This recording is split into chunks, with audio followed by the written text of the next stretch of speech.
is a seminar recently recorded before a live studio audience featuring Candlestick chart experts Gary Wagner and Brad Matheny, co-founders of International Pacific Trading Company. Here is Gary Wagner.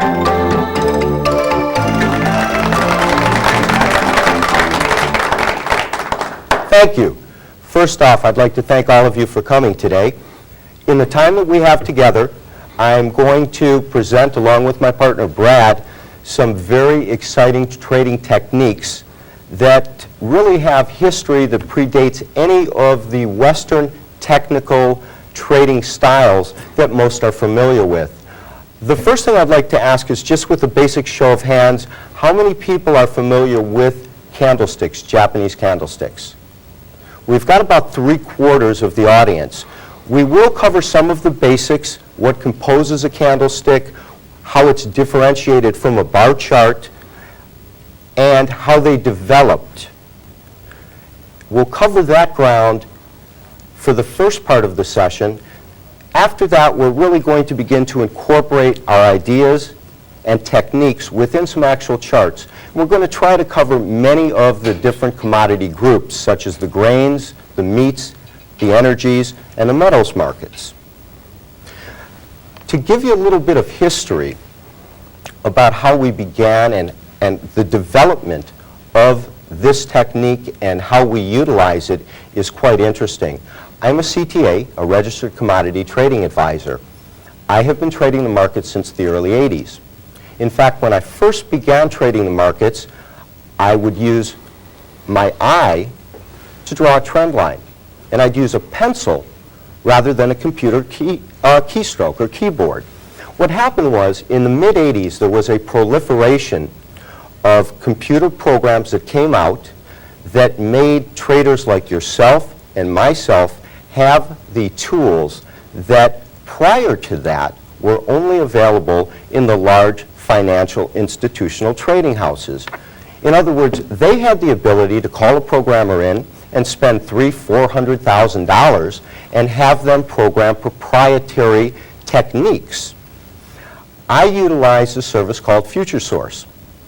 And FutureSource back in the I would say towards the end of the 80s, early 90s, were one of the first to put candlesticks on their screen. I remember when I first saw candlesticks, I said to myself, what are these funny little characters? What do they represent? Now, back at that time, there was really no knowledge or anything available for one to do any kind of research to understand what they meant. And in fact, I searched high and low, and it was one of my clients who introduced me to a book called The Japanese Chart of Charts by Seiko Shimizu. This is really what we consider our Rosetta Stone, in that it was translated in the mid-80s, and it was the first time that this technique was revealed to the Western traders. It really didn't take off too well. But what happened was, back in the 80s, the Japanese became very, very aggressive traders in our markets. And what happened was, not only were they aggressive, but they had an uncanny ability to predict the markets.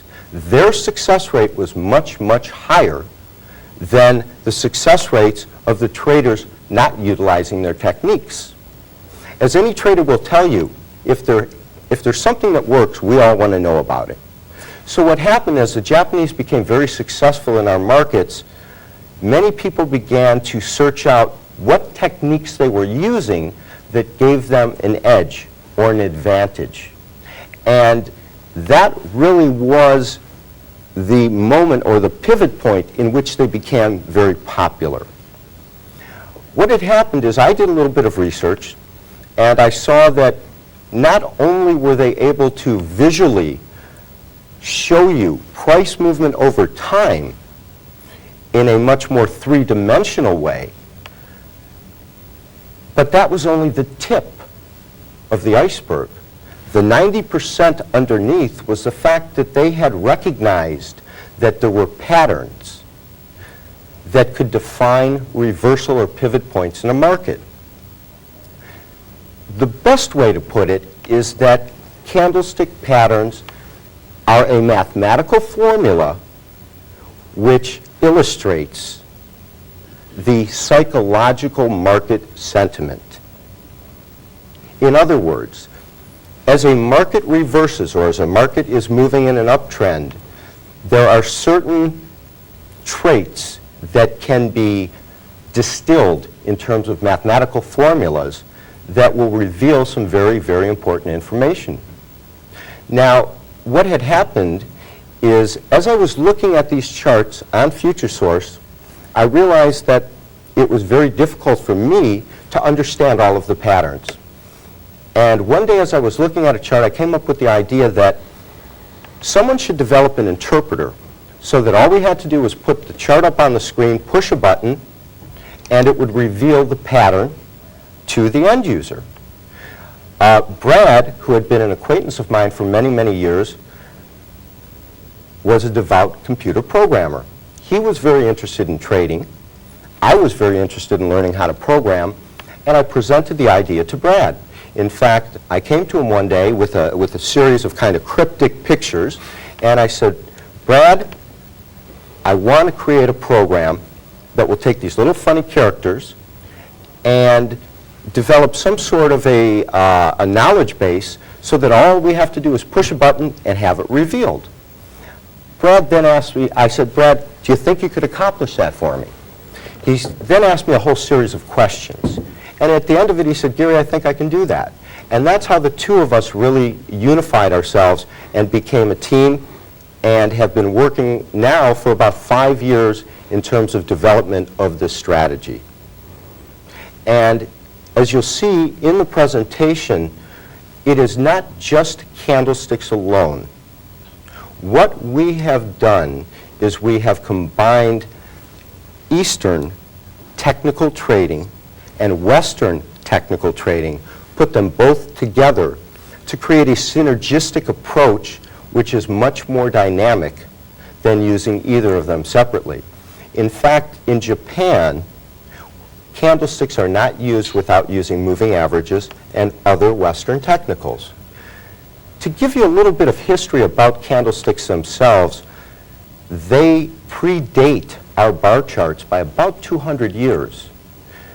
In fact, long before W. Gann ever put a pencil to a piece of paper, the Japanese had a way to chart price movement over time. The way that that came about is, in the late 16th century, one of the first commodity exchanges were formed, the Dojima Commodity Exchange. One must realize that rice at that time was the most sacred commodity to the Japanese. In fact, samurai warriors were paid not in gold, but they were paid in rice. And so that it was very important in terms of their culture and their economy to have some sort of feel for the way that the level of prices fluctuated with rice. There was a gentleman that came from a very wealthy family, and they controlled most of the rice. This gentleman came up with certain patterns that had the ability to predict changes in market sentiment. The first thing that I would like to tell you in terms of basic differences between a Western technical trading and Eastern technical trading is how we place our emphasis. For example, if I say that the Dow closed up 20 points, all of us will automatically infer the following, that yesterday's close was 20 points below today's close. In other words, the first charts that the Western technicians drew were what we call a line chart. And we would plot close, close, close, close, and draw a line to each of them. The reason being is that the Western technician places its greatest emphasis on that relationship between the close and the prior day's close. The Japanese took a much more unique approach. The emphasis that is placed upon Japanese charts is not between the close and compare to the prior close, but rather they compare the open of a current session to the close of a current session. Now, the reason that they do this is they feel that each day during a trading session, there is a basic battle going on. And the battle is between the bulls and the bears. And the outcome of that battle is graphically illustrated in a candlestick. In other words, by looking at the net result of where it opened to where it closed, one can ascertain who actually was able to dominate market activity. And so the most important thing that we'll begin with is that they place their greatest emphasis on the relationship between the open and close of that session. Then they will then compare it to the prior days, and as we'll get into in a little bit, create patterns from them. Now, we're going to start with just some very, very basics, and if we can view the little piece of paper that we have down here, it's a little crooked, so I'm going to straighten it out. I assume that everyone here is familiar with a bar chart, in that we have a vertical line. The bottom represents the low of the day. The top represents the high of that trading cycle. They put a horizontal slash to the left-hand side. That represents the open. And they put a horizontal slash to the right-hand side to represent the close. Now, this is a day in which it closed lower. On a day that it closes higher, of course, we put the open here and the close there.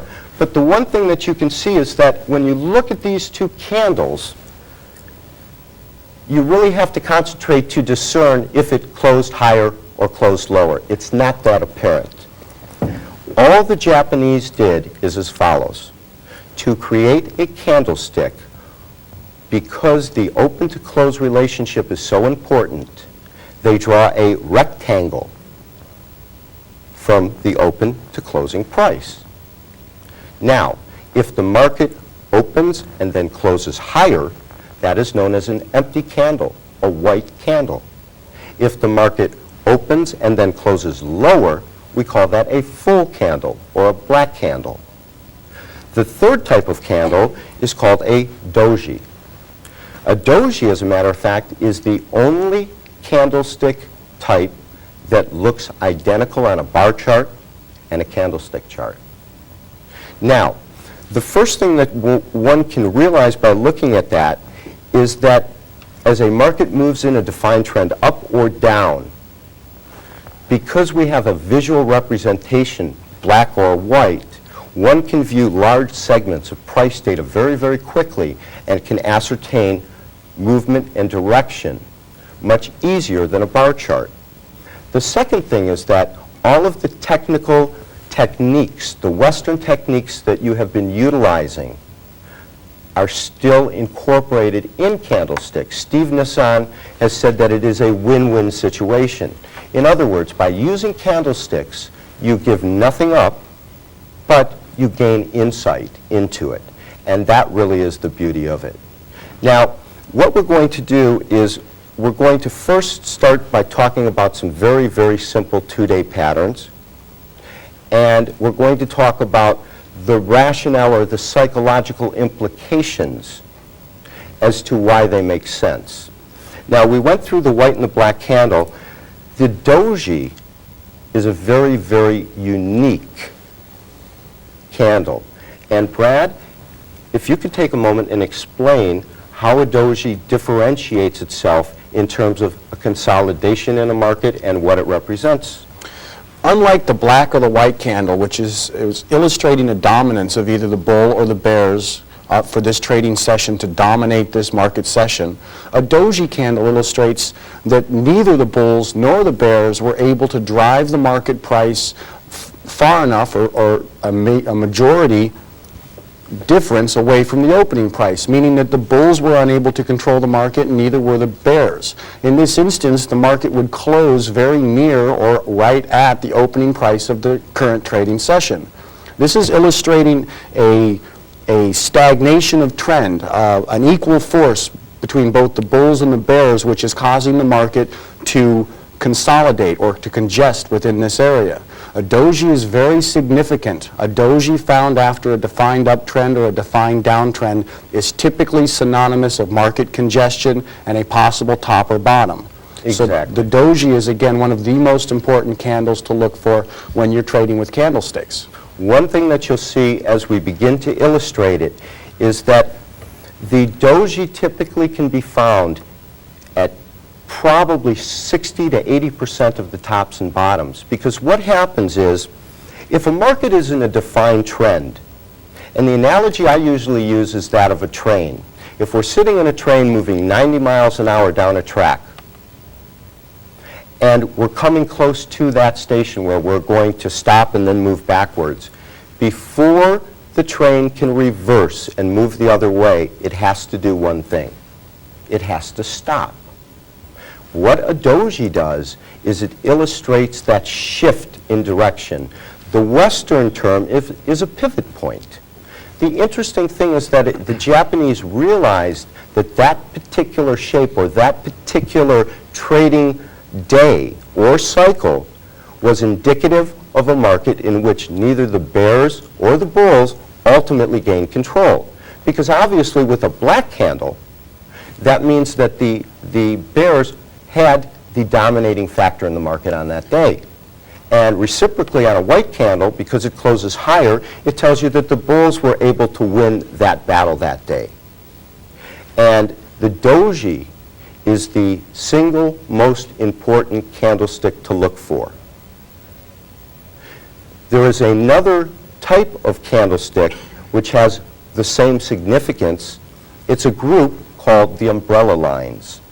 Now, the umbrella lines are composed of 4 basic candle types: a hangman, a shooting star, a hammer, and an inverted hammer. Now, one thing you might realize with some of these names like dark cloud cover or hangman or shooting star is that the Japanese language is composed of kanji or word pictures, unlike our language. And even the titles of the patterns and the candles themselves give one a visual imprint, really, of what the shape is like. And we will go into particular examples and show you how effective these can be.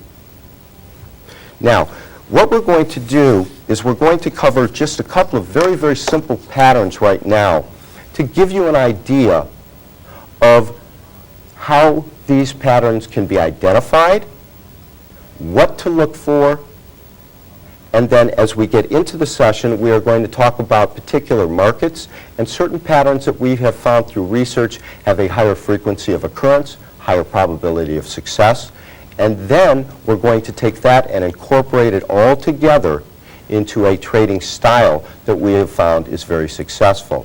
In fact, when we first developed the program, after about 8 months of work, we tested our results. And what we found was that candlesticks alone had an accuracy level of about 40%, enough to really hurt yourself. And in fact, I'll never forget the day when Brad looked at me and he says, "Gary," he says, "I've seen you trade for 5 years, and you hit 7, 8, 9 out of 10 trades. I've programmed every pattern that you said that you use, and yet our net result is only 40%. And he looked at me and he says, "Why is that?" And I looked at Brad and I said, "Because I don't always take the call."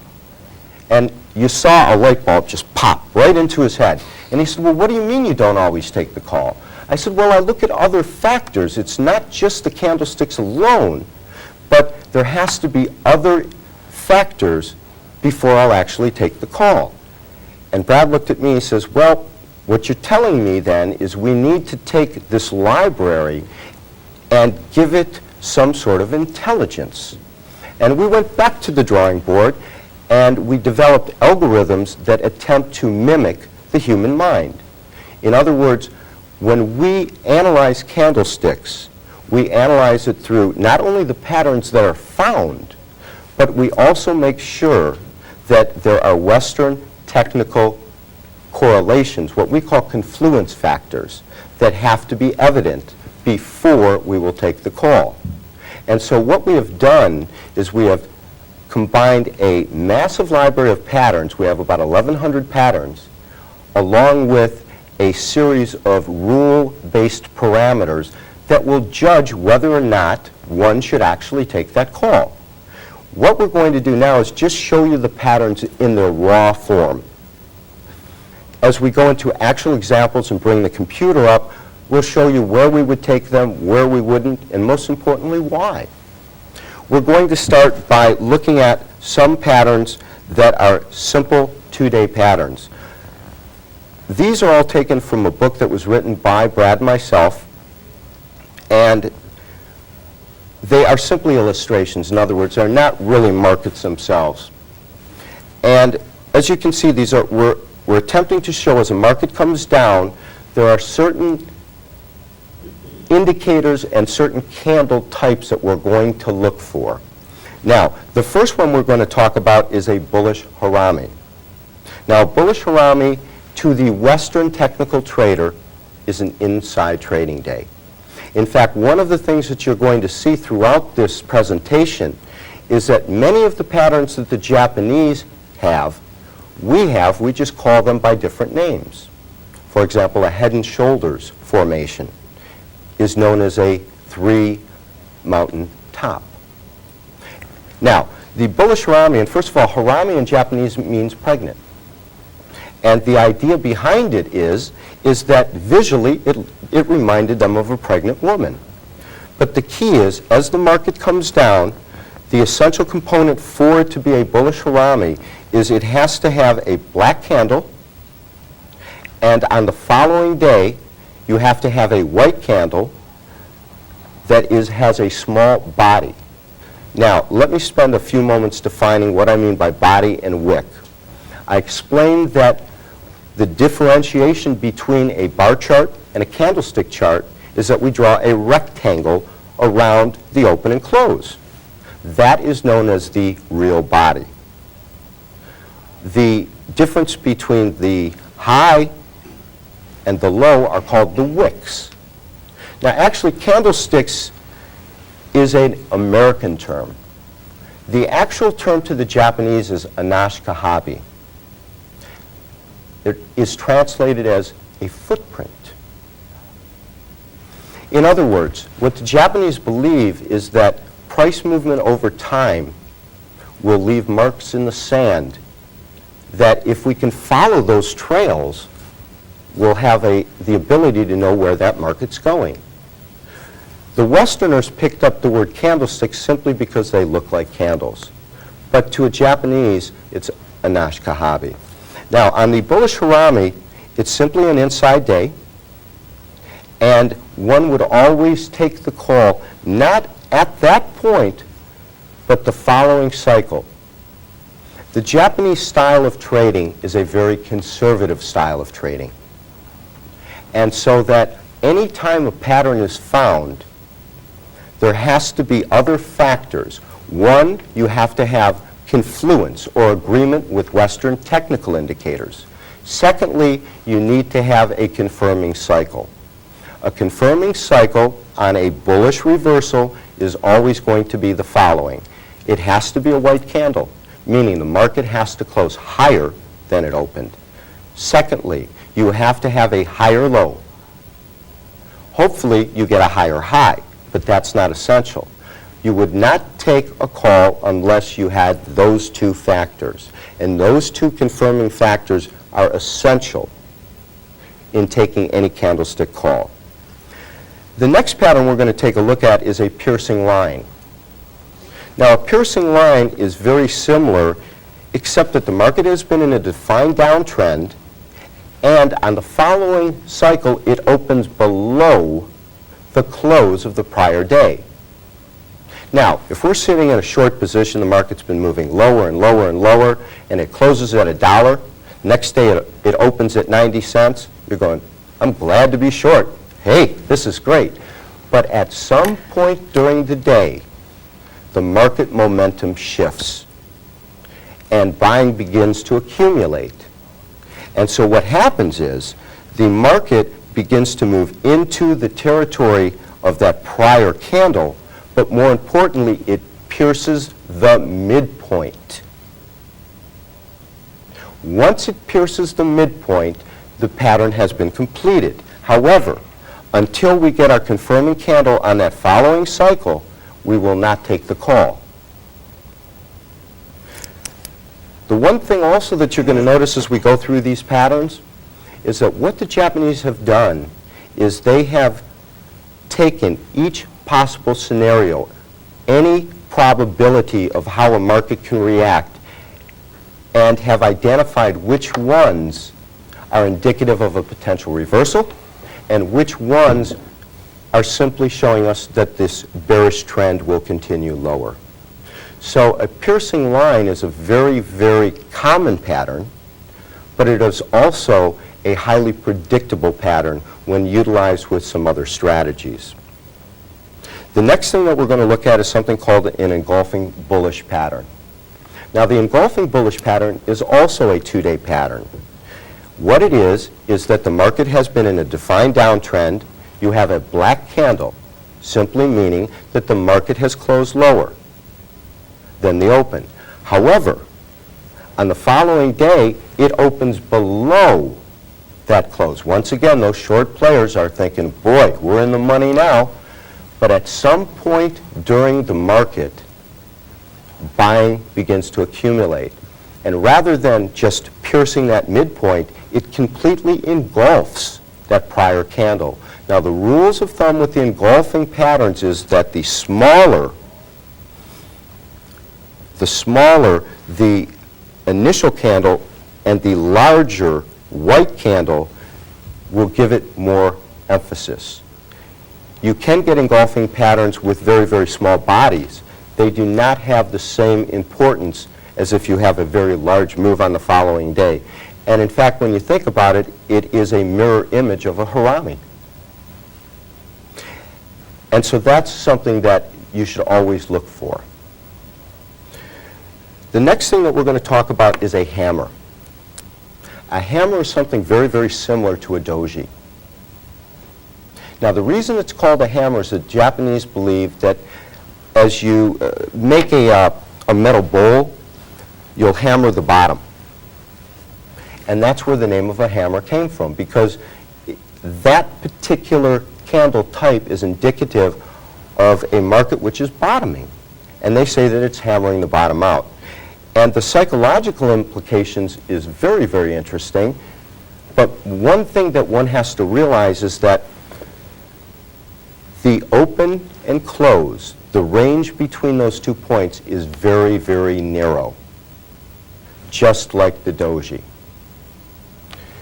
And the reason I'm placing such emphasis on this is that once one defines a trend, when we attempt to find that pivot point or reversal point, we need to know at what point momentum changes. If you have a large white candle or a large black candle, the momentum is fairly defined. But when those ranges get very, very small, it tells you that the bulls and the bears, as they struggle to take and dominate control of that market price, neither of them were able to accomplish their task. Now, the hammer is typically found at the bottom of a market, and it is one of the few types of candles where color is not important. And that's something that took me a while to understand, because I thought that a hammer always had to be white at the bottom, and if it was found at the top, it had to be black. That is not the case. The importance is that the open and closing range is very, very narrow. What we're going to do now, and I'm going to go back through some of these plates, but we're actually going to go onto the computer. We're going to begin by looking at a wheat chart. We're going to bring it up as a basic bar chart, and then we're going to begin to incorporate some of these patterns that we talked about and bring in some new patterns for you. But more importantly, leave the paper to the paper traders, and let's look at some actual market scenarios. And Brad, if you could please bring up a wheat chart. Now, this is a blow-up of a wheat chart. This is a weekly chart. Candlesticks have relevance not only in variable, daily, weekly, and monthly charts, but we have found that they have a universal quality, not only in commodities across the board and stocks, but a universal quality in markets overseas. And that should tell you something. What it told me is that any technique that works has to have a universal quality. In other words, if there's some true relevance to an approach, it should have relevance whether it's a wheat market, whether it's a metals market, whether it's the Japanese stock market or the Malaysian stock market or palm oil. If it does not have that universal quality, then to me it wouldn't have the same relevance. Now, as we look at this, obviously we see a defined trend up, down, little consolidation and down. Now what we're going to do is we're going to now convert it to a candlestick chart. And if you could blow that up for me, please. Here is where it becomes fascinating, and this is what excited me. It's very easy in a bar chart to see a market move up or a market to move down. But visually, you are able to obtain so much information so quickly by just following 3 rules that we're going to go over right now. First, the definition of an uptrending market is a market in which you have a successive cycles, let's say, with higher closes where the market moves up. Now, as you can see, you've got all white candles. It's very easy to see that visually. Now, when the market becomes down, you get a succession of black candles. Now, if a market is consolidating, you get an alternating pattern. Now, this doesn't mean it goes black, white, black, white, black, white. It will occur in a random sequence. But when one tries to define whether we're in an uptrend or a downtrend, a bar chart will do that for us. But when you see a successive move like this, where it's white all the way up, visually, it just kind of pops out at you. And it makes it very, very easy to analyze where the direction has been. And as I said at the beginning, that's the tip of the iceberg. Because now, once you have that knowledge, and you start to look at some of the patterns which have been uncovered, you see that they have come up with a technique that really can take a psychological market sentiment and define it in a mathematical formula. And that's what's so fascinating. Now, what we're going to do is, if you could move that back down, we are going to go through some of the patterns in the chart, and we'll start right from the beginning. You see the market came up here. Brad, could you move the pointer to here? Mm-hmm. What we've done is the program that we're using has an automatic identification process. Brad is going to hit a single keystroke. When he hits that keystroke, what it's going to do is it's going to run through a library of 1,100 patterns. If it finds a match, it's then going to run through a sophisticated algorithm, which is basically an expert system, a rule-based system, and a neural network. And then it will display those results or those findings to the end user in a windowed box. So, Brad, if you could run the interpreter, the first thing it does is it tells us we have a common black line. Now, the box around the area is going to be the area that it's pointing to, and realize that even though we are historically back testing it, the system has no knowledge of anything in the future. In other words, wherever you move the pointer, it does not do any kind of front optimization. And so it defines a black line. The next thing it finds is a bearish Harami line. That was the very first pattern that we talked about, the basic inside day. Now, if you could read the text, because I don't know how clear it is. Certainly, the forecaster here has identified this as a bearish Harami line pattern, and the text that it presents is as following. Indecision in market, possible reversal, best if found near new high. Proper action, wait for next signal, wait for confirmation, and it labels it an inside day. The signal calls in red, meaning this is a possible bearish reversal, and says look for reversal. Okay. So it is found that the market is consolidating. It has not told you to sell or to buy, but it is telling you that there is the potential of a pivot point. Now, if you hit that, we find another thing, and we're going to talk in much detail towards the latter part, but we also find that we've made a 9, which is the sequential theory developed by Thomas R. DeMark. Okay? And a setup and intersection. Okay? Now it did another thing. It has just flagged the relative strength index. What we told our computer to do for us is to automatically monitor certain Western indicators. To put it in its most simplistic manner, you want to sell you don't want to sell when the market's at the bottom, and you don't want to buy when the market's at the top. So what we've done is we have added 6 primary Western indicators, 3 oscillators and 3 average-based indicators. We use the oscillators to determine if a market is oversold or overbought. So if a market has been moving in a defined uptrend, at some point it becomes overbought. What we've told the computer to do is, if it hits a certain degree, to display it to us. So in this case, it has just shown us that the relative strength has really popped way up. And these are automatic flags.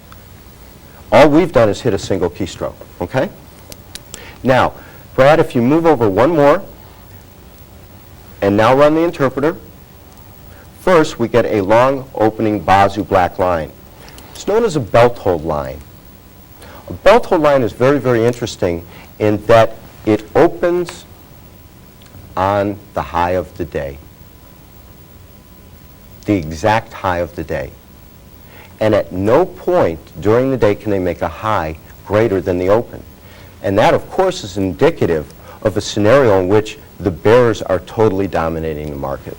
If you could now go on. Now we have our confirmation. We have a bearish line confirmation.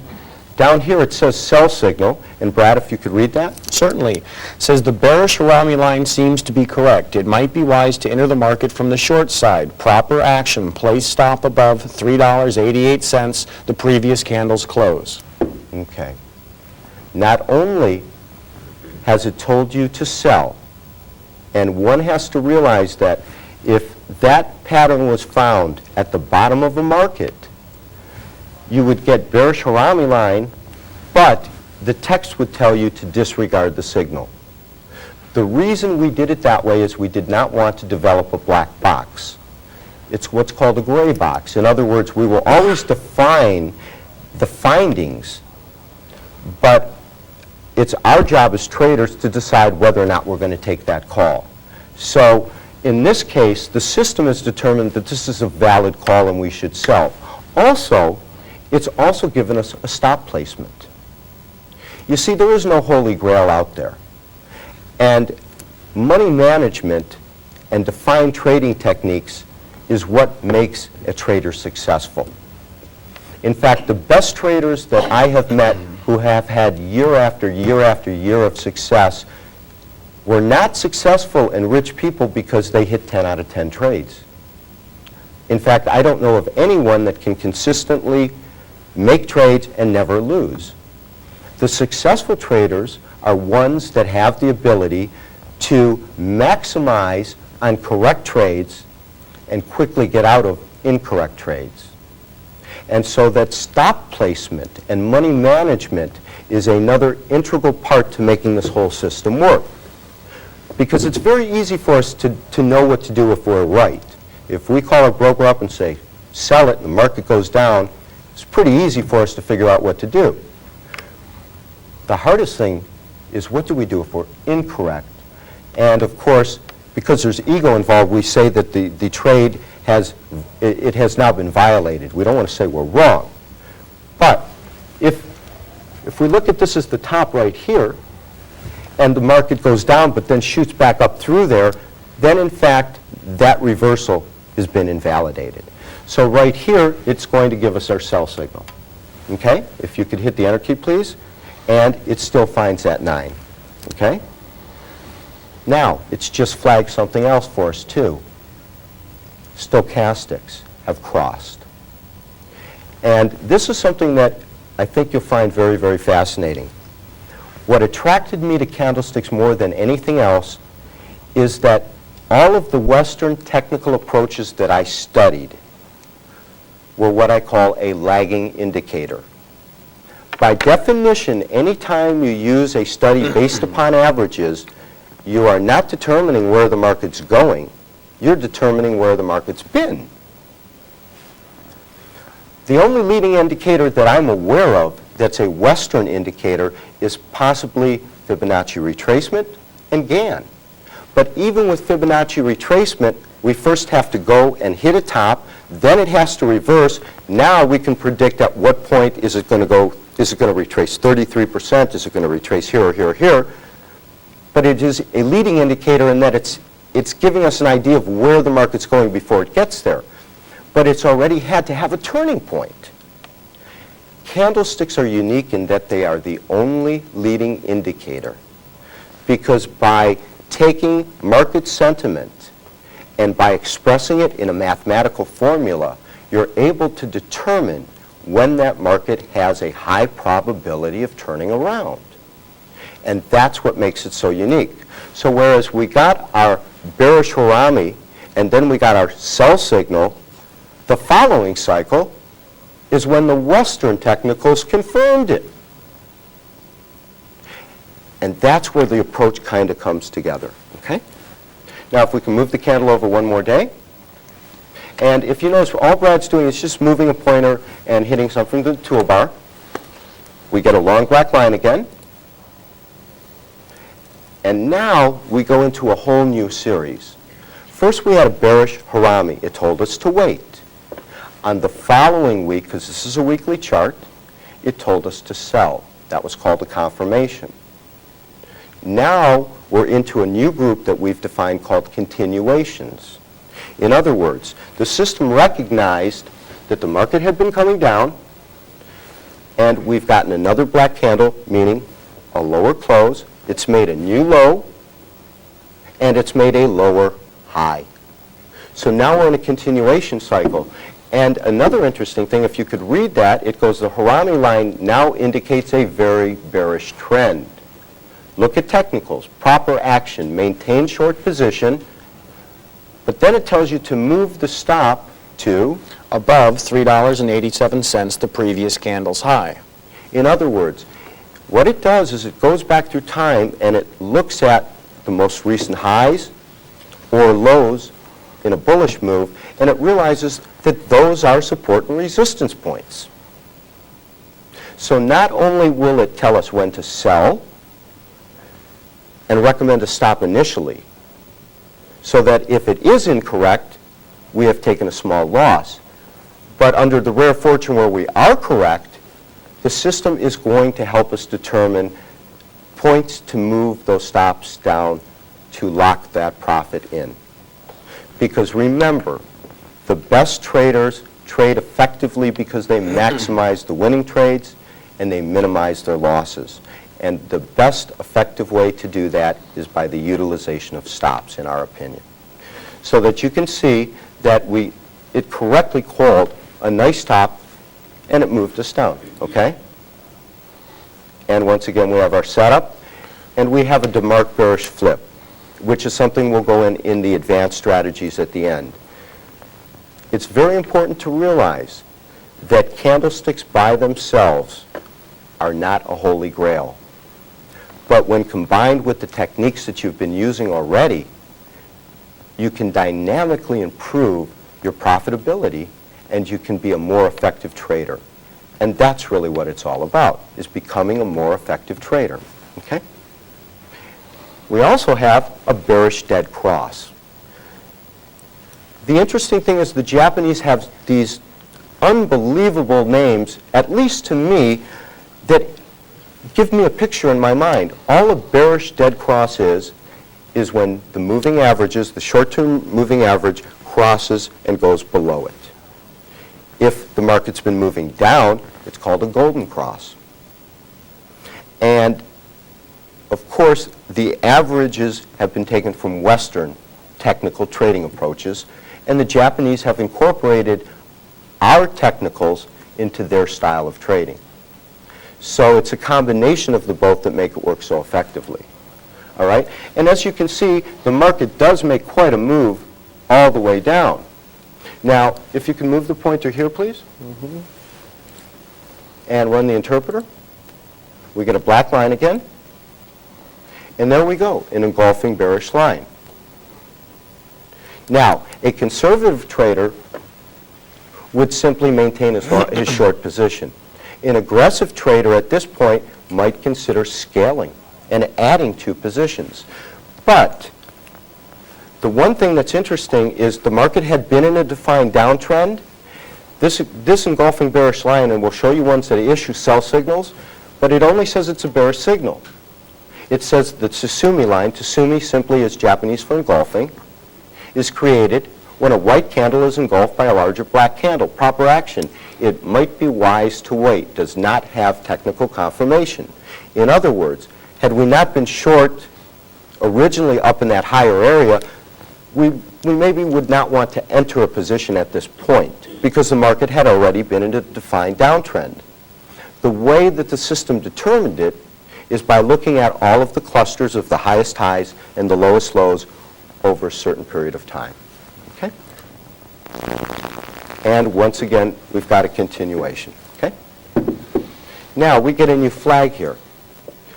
The 6 technical indicators that we use are as follows. We use stochastics, Williams %R, and RSI as our basic oscillators. We use the oscillators to define pivot points or reversal points.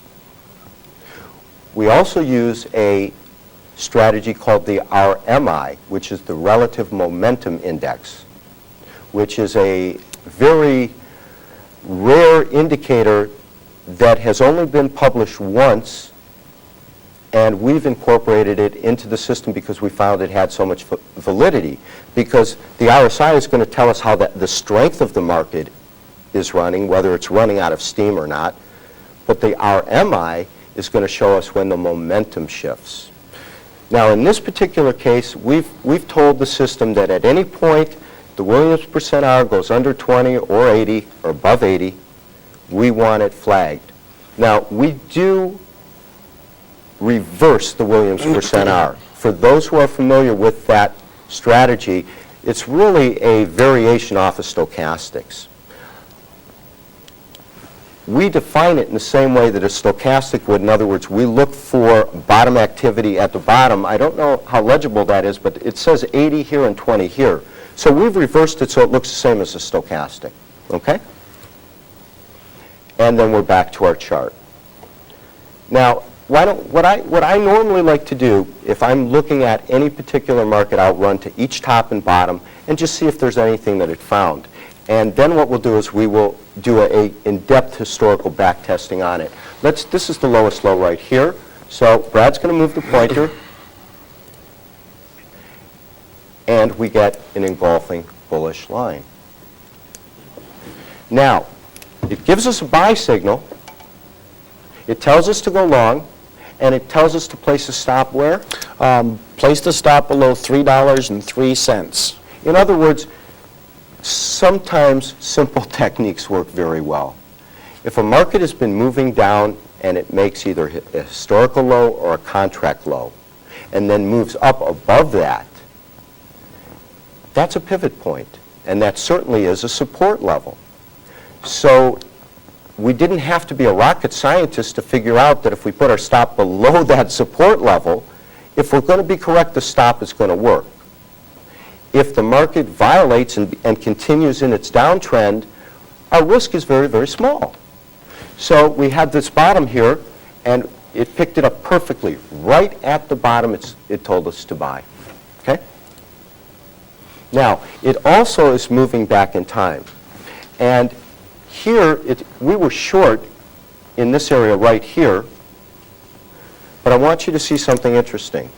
And that is when we looked at the bearish Harami line in the first example at the top, it kept telling us to go lower, to go lower, to go lower. If you could read this, please. Sure, certainly. At this point, this is a continuation pattern. It's a 5-day continuation pattern of a bearish Harami line. The text reads as follows. The Harami line pattern now seems to be weakening. Stochastics are below 40%. Proper action, look to cover short and reverse position. Stop placement. Trend is weakening. Trail above current high of $3.14. And this is what we found that was fascinating. Markets never go up to the sky. There's always going to be a point in which it stops. There's always going to be a point in which it reverses. What we found in our research is by taking a bearish pattern, we could determine that the point in which it runs out of steam, we're actually issuing a buy signal from a bearish pattern. Now, depending on your trading style, you could either simply tighten that stop down, get out of the trade and sit on the sidelines, or reverse. Now, in the case where we got a buy signal, I would probably reverse. But the point is, we had a confluence. In other words, we had two separate patterns basically saying the same thing, but the bullish pattern told us to buy, and the bearish pattern told us to buy. And that is where it all comes together. Okay? And it also says market oversold, and here, market oversold. Okay?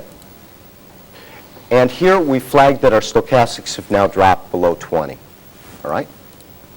Now, why don't we take it to the top here? Bearish Harami line. The most interesting thing is that we have 1,100 patterns in here, but there's probably a handful that by the time you leave today, you'll be able to identify. And just by having that knowledge, you'll have insight that those who do not use this technique will not have. And that insight is what I call an edge. And an edge is what is needed to be successful when one trades. So, we had a Harami here, Harami here. Grains tend to have a lot of Haramis at the tops and tend to have a lot of engulfing bullish patterns at the bottom, just in terms of straight probabilities. You'll notice that there aren't many dojis in here either. The metals markets we found have a lot of dojis. The consolidation itself takes a lot more time. Okay, go on. Once again, sequential, the DeMark making a 9. What we found is that when you combine the 6 Western technical indicators we've talked about with sequential and candlesticks, when all 3 of them come together, you can pretty much close your eyes, because the probability of success is very, very high. It's usually about 80-85%. When you're wrong, that's what a stop is there for. We're not claiming to have a holy grail, but we do know that when you combine all of these techniques together, it is a synergistic approach that is dynamic. Okay? And again, it's flagged that RSI. Now, what Brad's going to do now is he's going to run a historical back test for all of these candles. He's going to go back 70 cycles. And on the bottom of the screen, you can see this percentage. What it is doing is it's automating the process of what we just did. It's moving the pointer, running through the library, moving the pointer, running through the library, moving the pointer, running through the library. At the end of it, it's going to put up a series of flags to show us where it bought and where it sold. Also, it gives you the ability to backtest, because once this report is completed, you can then print out a P&L statement. It will show you where it bought, where it sold, where it was stopped out, how much money it made, how much money it lost. And it will break it down like any P&L statement. It will tell you your greatest winning trade on the long side, your greatest drawdown on the long side, your average win on the short side, and it will itemize all of that for you. And we're going to put some of that on screen. But I just want to point out that if you can look, these green arrows here represent our buys. Here is our sell. We had a buy here, and in here. Nothing all the way up, sold us right there, came down, bought us here, sold us here, and bought us here. Would you say that it caught the tops and bottoms of that market? Now, another thing that we can do, once we have this on, if we can go to a custom analysis, since we're not able to print and show it on screen, we can now ask it to display any of these types of signals that we found. And this is why it's important. What we found is that in certain markets, certain patterns tend to be found with a higher probability of success. For example, if I get an engulfing bearish, and I do historical research and I find over the last 10 years, or the last year, let's say, that we have had 16 occurrences of this pattern, and out of those 16 occurrences, 12 of them were profitable. Or if I run that same test and I find out of 16 occurrences, 2 of them were profitable, it's certainly going to influence whether or not I take the trade. In other words, we need to be able to historically backtest and see how effective those patterns have been in the past. We know that that doesn't guarantee that it's going to work in the future, but as a technician, it really is all we have to go with. Now, so we'll ask it to display the buy signals, for example.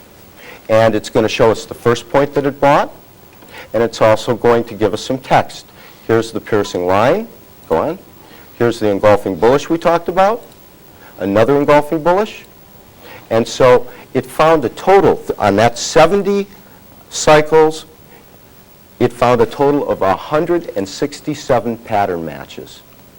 Out of those pattern matches, 4 of them were identified as buy signals. Let's look at the sell side. Okay, we get a bearish Arami, which we know is at that top. A bearish Arami line confirmation. Another bearish Arami line. An incomplete dark cloud cover. Total of 4. So it has scanned a massive amount. In other words, each time that we asked it to analyze something, it went through 1,100 patterns as well as a neural net.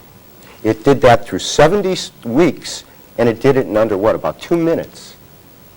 So what we've done is we've combined the number crunching power of a computer and added the capacity to think and put it all together so that we can go through markets very quickly to ascertain what we want to do with them.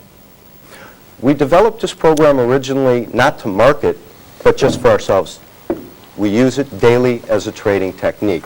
So I think that you can see, by putting all of it together, it gives us a real good ability to have an approach which is synergistic, which is effective, which is dynamic, and most important, can be very profitable.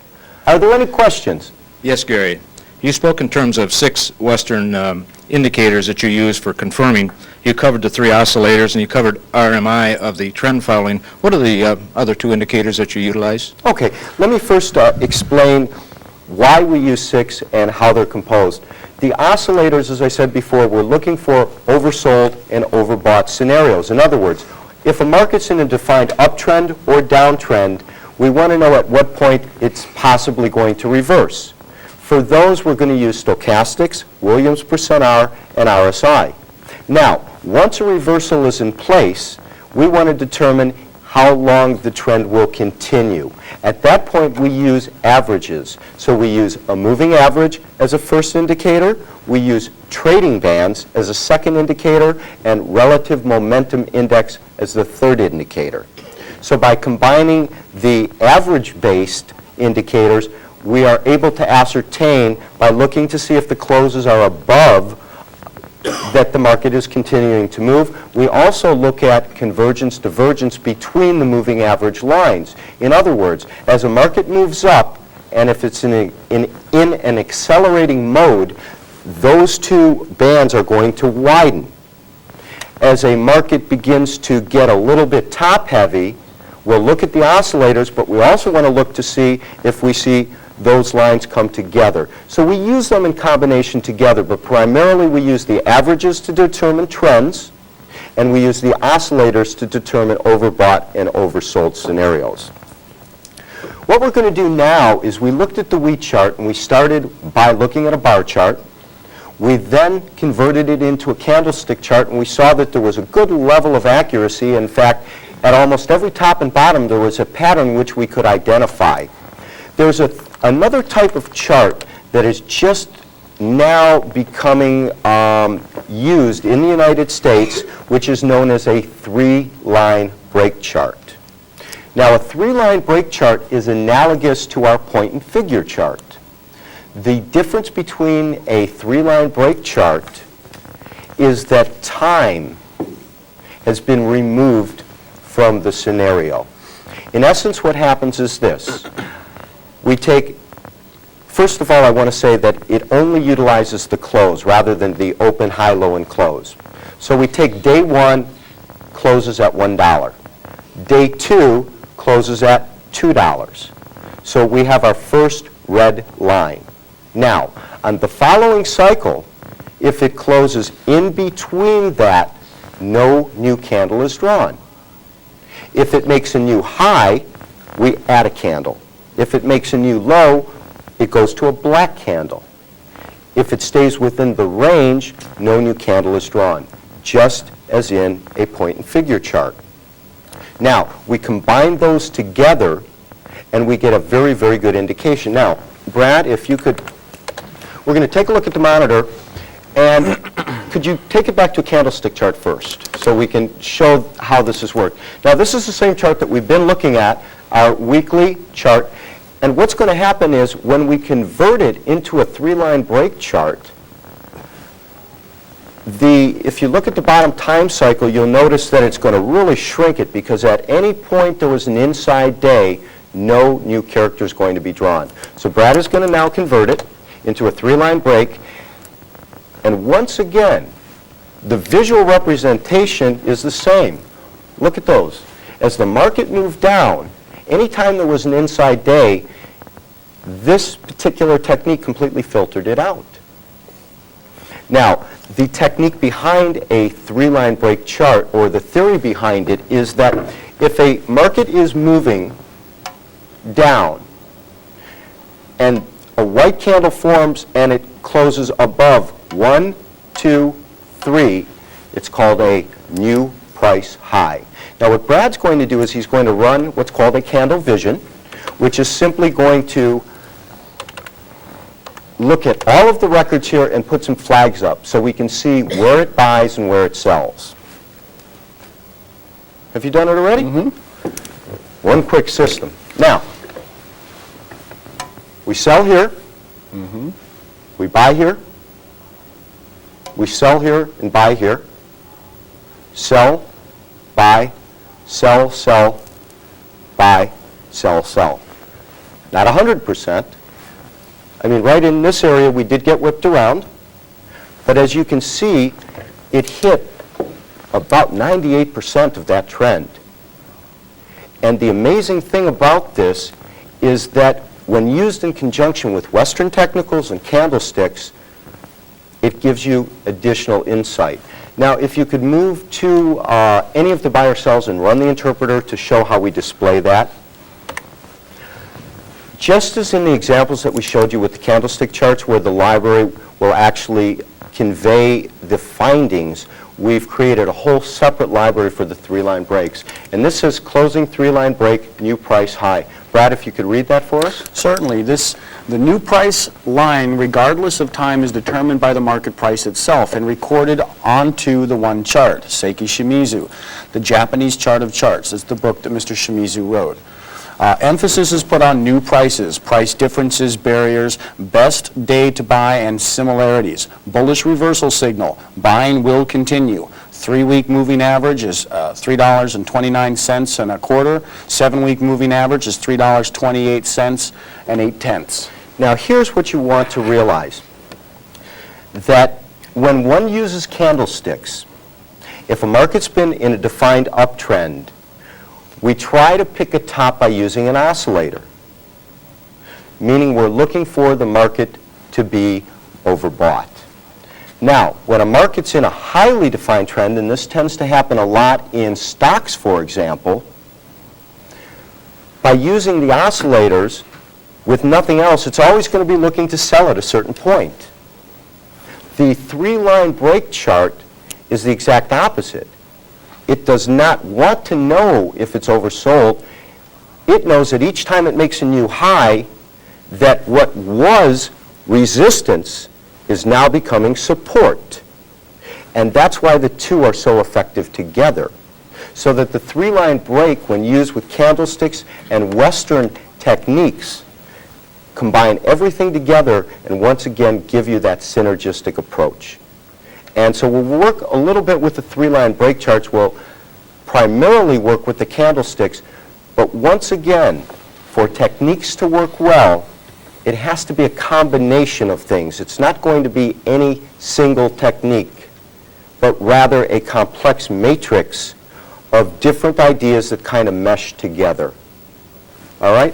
What I think we should do right now is maybe take a look at the soy meal, and that way we'll take a look at another grain.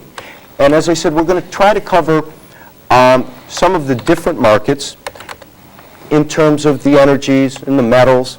And in terms of what markets they tend to work best in, there's a good rule of thumb to follow. And that is a market that has good volume and good liquidity will tend to track best. And that's true of any Western technical indicator or any indicator. If you have a very thinly traded market, even if your signals are correct, you can't get in where the screen says it is, and you can't get out. And so therefore the slippage is so great that it will not tend to perform as well. Another question that we're asked many times is, should I use a variable chart? Should I use a daily chart? Should I use a weekly chart? The beauty of candlesticks is that they tend to work equally well in all of the above. So what you want to do is to use this technique and match it to your trading style. In other words, if you're a position trader, you would probably use weekly and daily. You would maybe look at monthly once in a while, but you would primarily look at your daily and weekly. If you're an intraday trader, you're going to look at intraday analysis. And I've used time cycles as short as 3 minutes and had very, very good results. So that in terms of what cycles work best, my rule of thumb is that a candlestick pattern will issue a valid call for 3 to 10 cycles. Sometimes a little bit longer, but as a rule of thumb, if it gives you a buy signal, that buy should last between 3 and 10 cycles. If you're looking at a weekly chart, you're talking about a 10-week move. If you're looking at a daily chart, you're talking about a 10-day move, or 2 weeks in time. So in terms of what type of time element you use, that has to be determined by your style of trading. In other words, you take this technique and implement it into your existing trading methodology to improve on your results. You do not cast away the things that you've found are effective in the first place. Okay? Now, Brad, what are we looking at here? This is the soy meal daily chart. Okay. We have found a very interesting candlestick pattern here at the beginning of March. The first indication occurred March 3rd, which is where I'm pointing. What kind of candle is that, by the way, down there? Well, let's find out, Gary. It is a black doji line. Now, as we mentioned earlier, remember the dojis typically occur right at the pinnacle of a market top or bottom. And you should watch for them constantly because they can be very strong indications of a potential market turning point. Oftentimes, we consider these doji candles a flagship candle.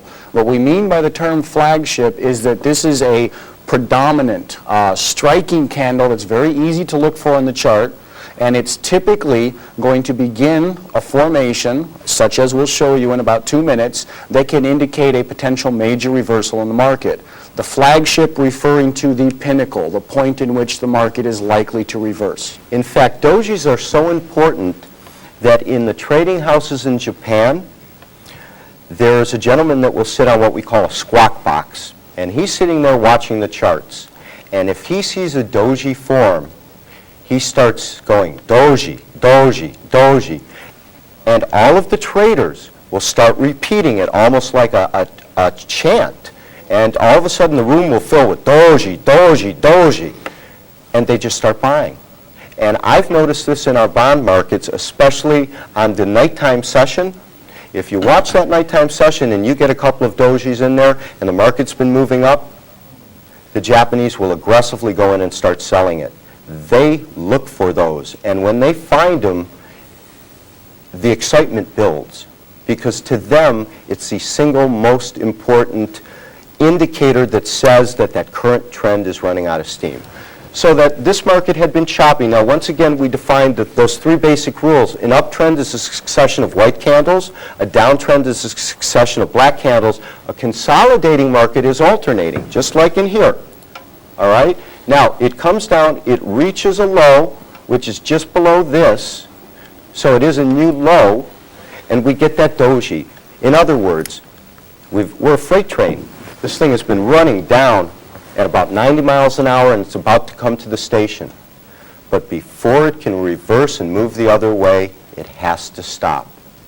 Think of the doji as brakes, because that's the point at which that pivot point happens. The momentum changes, because you cannot reverse direction until you stop your current direction.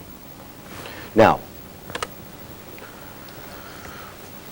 the next thing that we see is a 3-day pattern, and this is called a 3-river morning black doji star. Now, a star is simply defined as a candle with a very small body that gaps above or below the prior day session. If it's found in the center, that's the harami. Now, when it appears below it, we call that the morning position. If it gaps above it, that's in the evening position.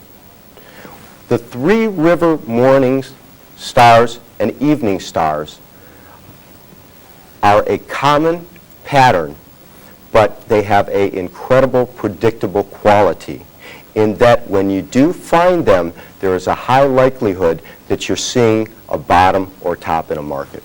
Okay? But also, you notice it says possible bottom. It has not told you to buy. Reason being, we have not received confirmation. Remember, Japanese trading style is a conservative trading style. And so they will wait the next cycle until they actually decide whether or not they're going to take the trade. A bullish reversal has to have a white candle, and it has to make a higher low. So why don't we move it over to that and see what our system says. And sure enough, here's our buy signal. There's our confirmation, and this is a textbook case because not only has it given us a higher low, it's given us a higher high, but the close is well above the entire formation. So it has taken out that entire area, and it's on its way up.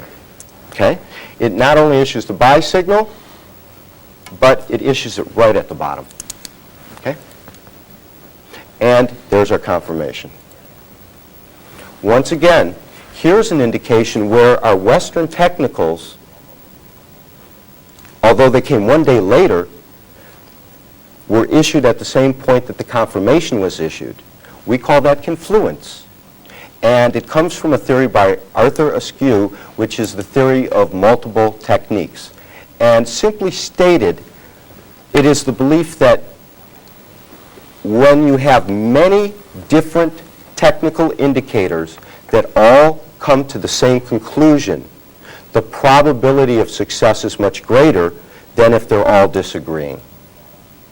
So that if you find that the stochastics have crossed, if it's hit a contract low and moved off it, and at the same time you find a candlestick pattern that's indicative or is issuing a buy signal, you've gotten 3 separate indicators that all agree, and it gives you a very high probability of success.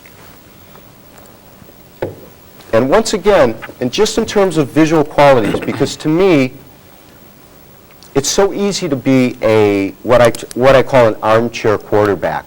I mean, we can sit back here and go, okay, here's the bottom and there's the top, but we all know that as we're trading, we don't see that. So that in hindsight, we go, oh, it was so easy to pick. But the one technique that will help you determine where the trend is in real time is by looking at a choppy area as alternating black and white candles. Because you see, even, if we blow that up, anytime you get this type of a scenario here, even though we don't know what it's going to do afterwards, we know it's not in a defined trend. Because a defined trend is going to show us those successions of candles moving up. White, white, white, maybe a black, white, white, white. But when we're looking at something real time, if you can just remember when you start to see alternating candles, that's telling you that that market is in a highly or a very narrow trading range, and we would look for a breakout one way or the other. And that is a way that we can determine when a trend is going to change, and if we're in a choppy market or a consolidating market or a trending market without being a quarterback sitting in an armchair. And that's a very important point that I'd like to stress. What do we have up here, by the way? Well, let's find out. Let's find out. Because we're all going to be tested on this later. Again, another doji. This happens to be a white doji. And as I'd mentioned earlier, remember, a doji can occur when an open and closing price for a trading session are equal, or when they have a very, very tight trading range. 1 or 2 ticks primarily. Yeah, the premise is about less than 10% of the actual range of the candle. So the high might be $2, the low might be $1. That means we're capable of having a 10-cent open and closing range to equal a doji. In this instance, we have a very high upper shadow, a very small lower shadow. It still classifies it as a long-legged white doji line. The reason it's considered a long-legged doji is because of the high and low range, which is greater than the average range for the high and low sessions of the chart, each session of the chart. It reads, this candle is created when the open and close are almost equal. Proper action, because the percent D, which is a stochastic reference, is at 93 and the percent K is at 91, look for a potential top in the market, possible reversal. And now that's something we want to make note of, that what we did to train our system is that when we find a candle such as a doji, how do we determine if it's going to be at the top or bottom? So we use some very simple strategies, those oscillators. And if we had this identical doji at the bottom, it tells you to look for a bottom formation. So not only have we identified different candle types, but we have taught the system to recognize by using rule-based parameters how to interpolate that information. And Brad, maybe you'll spend a moment discussing how you created the expert system itself. Okay, this can be rather complicated, so I'm going to try to synopsize and speak in, let's say, a layman's term. I'm not going to start discussing computer terms with you. When we first, as Gary mentioned, when we first developed the pattern recognition system, we realized the pattern recognition system had roughly about 40% accuracy. And as Gary began to explain to me how he would decide the decision-making system as far as whether he's going to take a trade, whether he's going to not take a trade, whether it's an aggressive trade, whether it's a conservative trade, where the stop placement should be, we had to take into consideration a lot of different factors. What we incorporated, Gary and I together, was the techniques that he uses were developed through mathematical algorithms. We use trend analysis, both current and past trend analysis. We use oscillator analysis, both current and past oscillator analysis. We combine all of these oscillators and trend analysis through what's called a weighted probability algorithm, which is designed to generate a number between 0 and 100, 100 being completely true and 0 being totally false. The probability of getting either one of those two extremes is almost nil. The average number that comes out ranges somewhere between 30 and, say, 70. Very, very infrequently do we get any numbers beyond those two realms. Now, this combination of using oscillators, trend analysis, filtering, candlestick patterns, and weighted probability provides us the ability to try to identify more probable from less probable signals. In other words, what Brad did is he created a computer system that mimicked the way that you and I think when we look at a chart.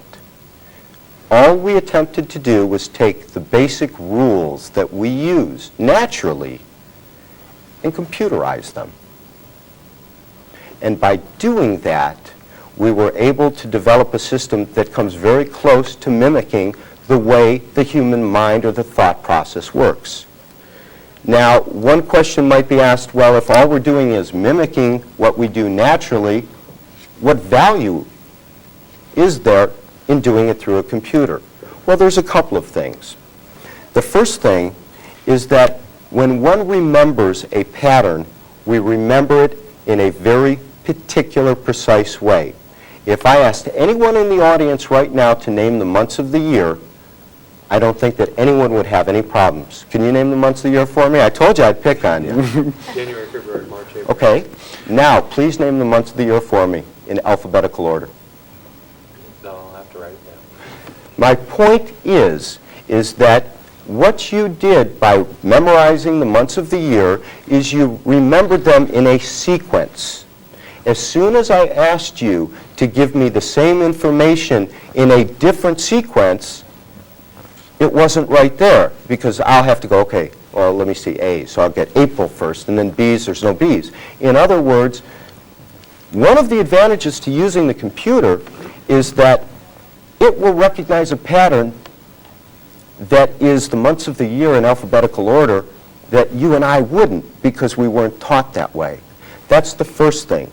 The second reason it's important is we can scan literally 300 markets in about 5 or 6 minutes. The capacity of a computer to crunch numbers is amazing.